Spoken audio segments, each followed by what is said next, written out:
Halo, annyeonghaseyo. Kembali lagi bersama kami, Laras Jelika, Yanti Herdiawati, Setioningrum Nurjati, dan saya Yuyun Qalimatul Udma. Di sini kami akan membahas tentang dalil Pitagoras. Mari. Nah, seperti di sebuah restoran, kami juga punya menu nih. Ada materi dan kuis-kuisnya juga. Gak lupa nih, ada bonusnya loh, profil kami.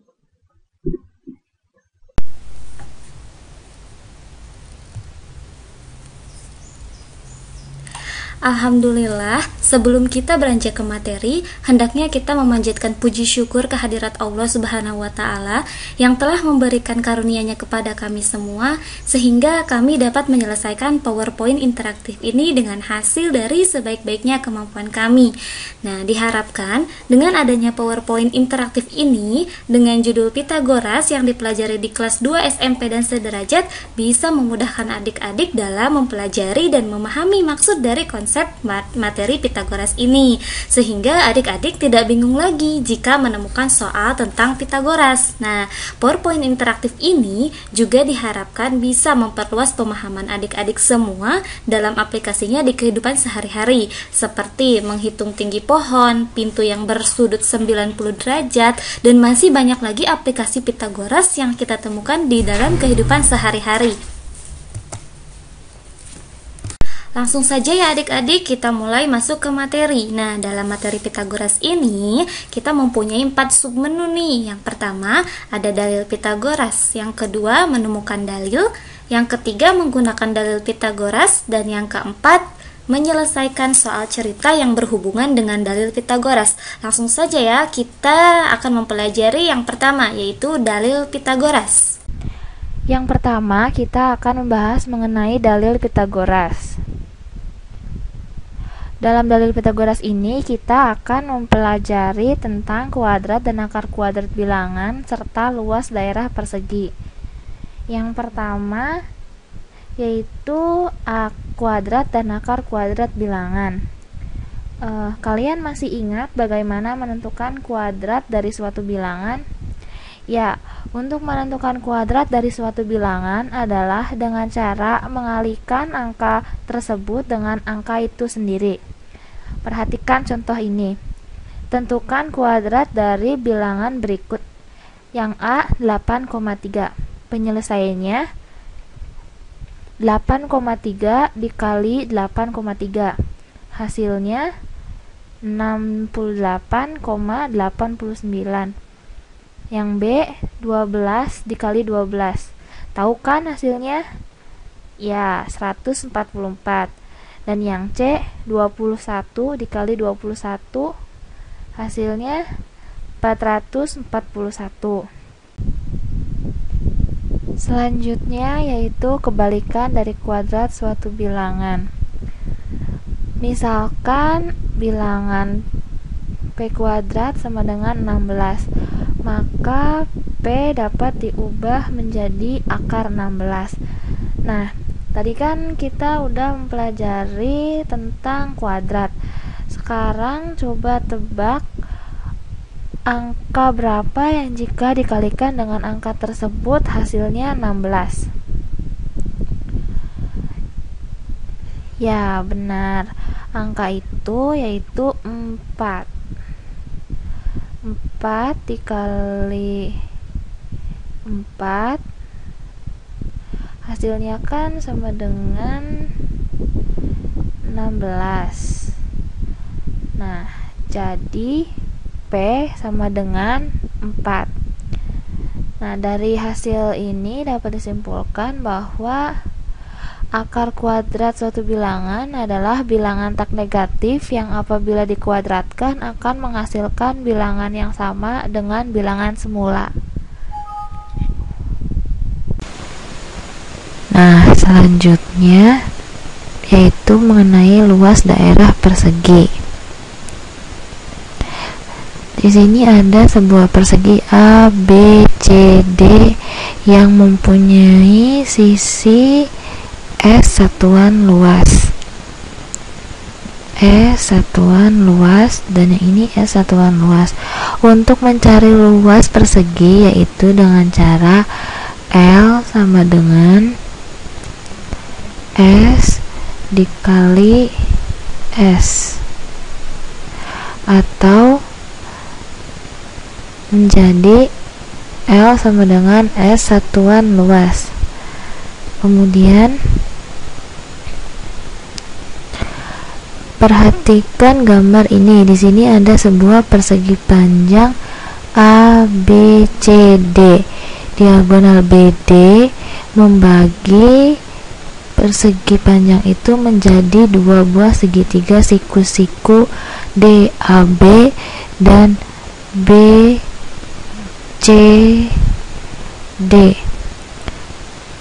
Persegi panjang ini mempunyai panjang P dan lebar L. Luas persegi panjang ABCD sama dengan luas ABD ditambah luas BDC, sehingga luas segitiga DAB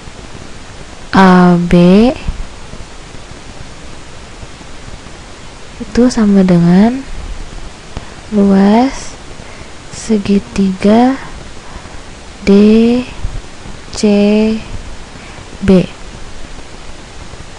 atau bisa juga luas persegi sama dengan setengah dari luas persegi panjang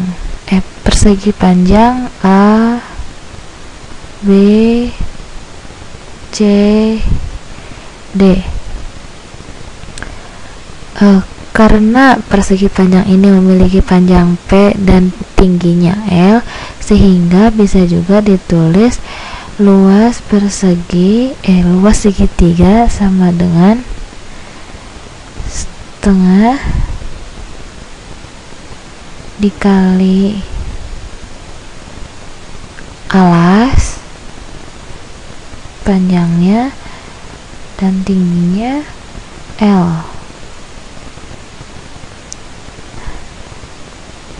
atau luas segitiga siku-siku sama dengan setengah kali panjangnya yaitu P dan tingginya yaitu L. Selanjutnya kita akan memasuki bab ke B, yaitu menemukan dalil Pitagoras.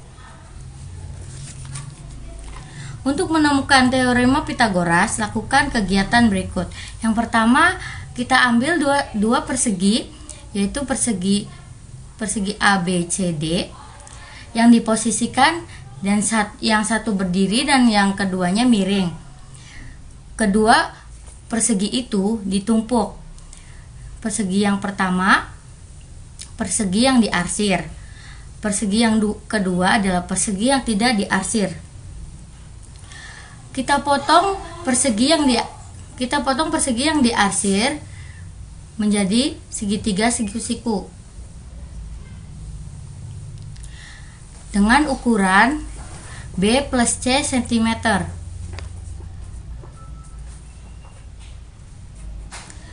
Tampak luas persegi ABCD sama dengan luas persegi yang tidak diarsir ditambah luas 4 segitiga siku-siku atau luas daerah yang diarsir, sehingga diperoleh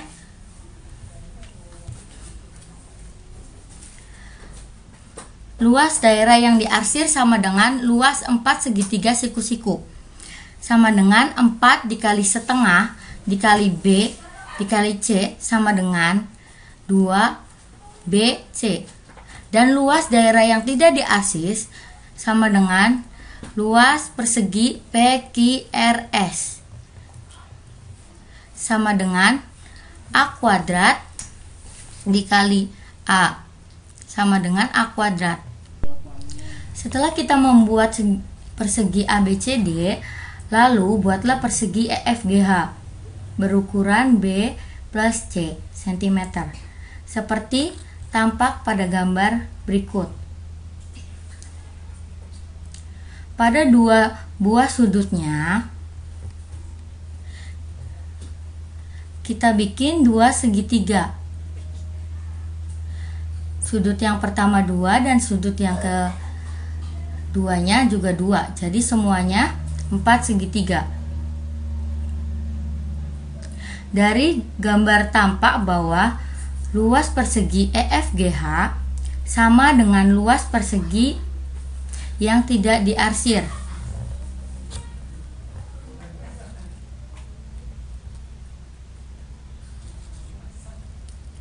Sehingga diperoleh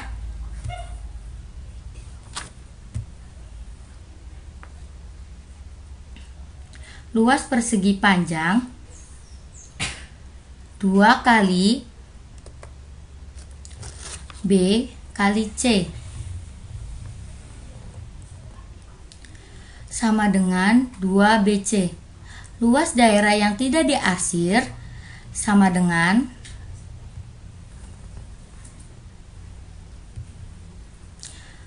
luas persegi KMGN. Yang ini KMGN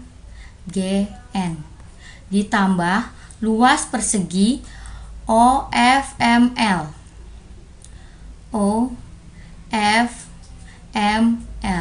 sama dengan B dikali B ditambah C dikali C sama dengan B kuadrat ditambah C kuadrat.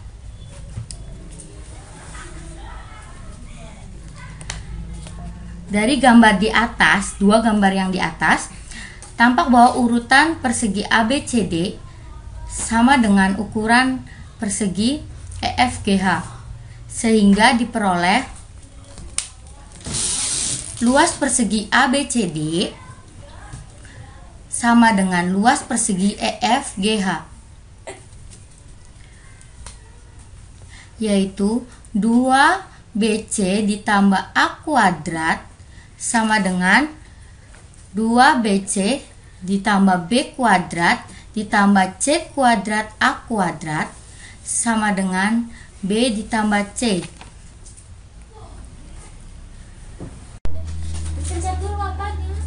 Jadi kesimpulannya bahwa luas persegi yang panjang sisinya adalah sisi miring suatu segitiga siku-siku sama dengan jumlah luas daerah persegi yang panjang sisinya adalah sisi siku-siku segitiga tersebut.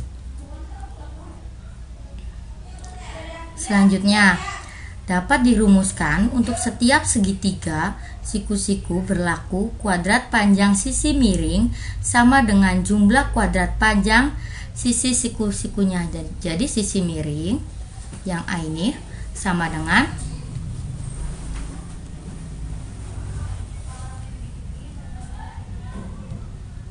sisi miring yang A ini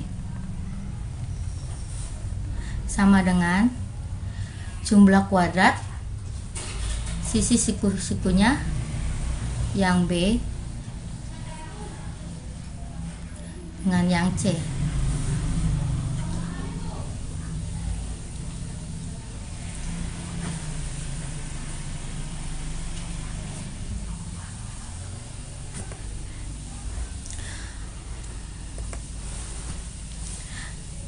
Maka diketahui A kuadrat sama dengan B kuadrat ditambah C kuadrat. Jika kita mencari B kuadrat, berarti B kuadrat sama dengan A kuadrat dikurangi C kuadrat. Jika kita mencari C kuadrat, sama dengan A kuadrat dikurangi B kuadrat. Bagian C menggunakan dalil Pitagoras. Dengan menggunakan dalil Pitagoras, kalian dapat menentukan panjang salah satu sisi segitiga siku-siku jika diketahui dua sisi yang lainnya. Selain itu, dalil ini juga dapat digunakan untuk menentukan jenis segitiga dengan membandingkan kuadrat sisi miringnya dengan jumlah kuadrat sisi siku-sikunya. Yang pertama, menghitung panjang salah satu sisi segitiga siku-siku. Pada sebuah segitiga siku-siku, jika dua buah sisinya diketahui, maka salah satu sisinya dapat dicari dengan menggunakan dalil Pitagoras. Perhatikan contoh berikut. Jika diketahui A sama dengan 15, C sama dengan 9, tentukan B.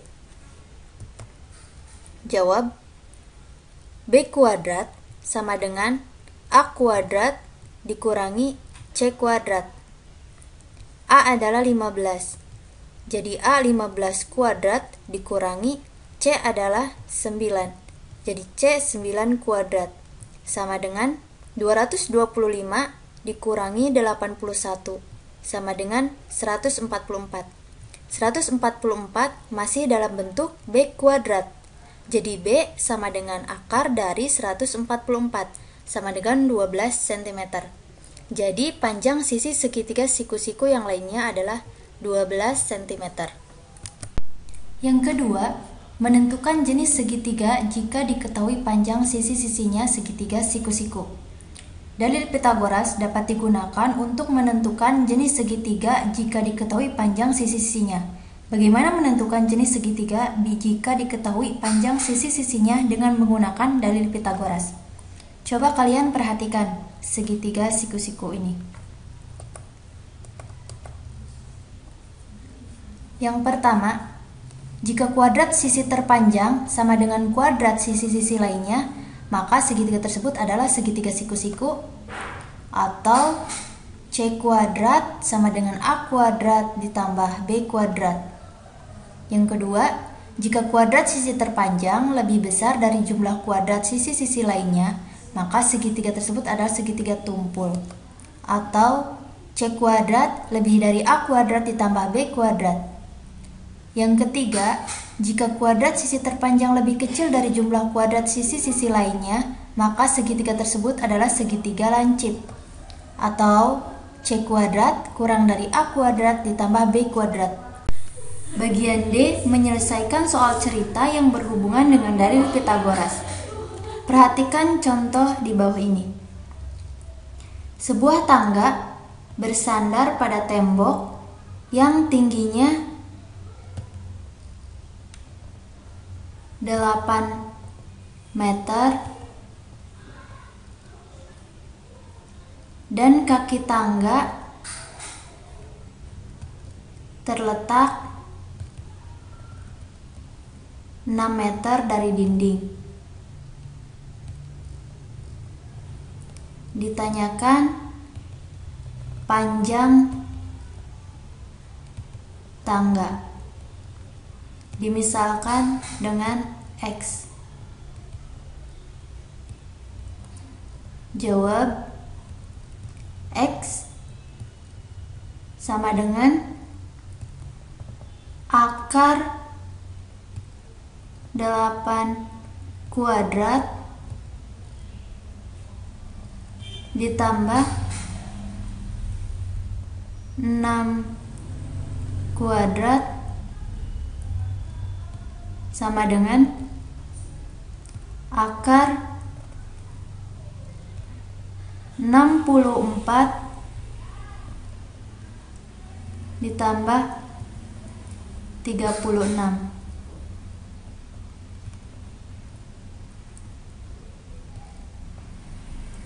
sama dengan akar 100. Jadi X sama dengan 10.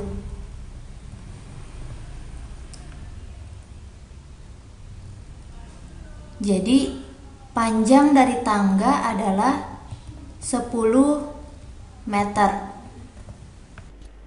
Oke, sekarang kita akan memasuki kuis. Soal yang pertama. Diketahui sebuah tangga yang mempunyai panjang 6 meter bersandar pada sebuah tiang listrik. Jarak ujung bawah tangga terhadap tiang listrik adalah 3 meter. Maka tinggi tiang listrik yang dapat dicapai tangga adalah... Yang kedua, pada sebuah persegi panjang diketahui panjangnya adalah 8 cm dan lebarnya adalah 5 cm. Tentukan luas daerah yang berwarna merah muda atau yang diarsir. Selanjutnya yaitu soal nomor 3. Jika ada bilangan triple Pythagoras X 12 dan 13, maka nilai X adalah. Soal keempat. Jika diketahui sebuah segitiga A sama dengan 4, B sama dengan 7, dan C sama dengan 8, tentukan segitiga tersebut merupakan segitiga siku-siku, lancip, ataukah tumpul. Soal yang selanjutnya yaitu jika diketahui tinggi mercusuar adalah 80 meter dan jarak kapal terhadap mercusuar adalah 100 meter, maka tentukan jarak kapal ke puncak mercusuar tersebut.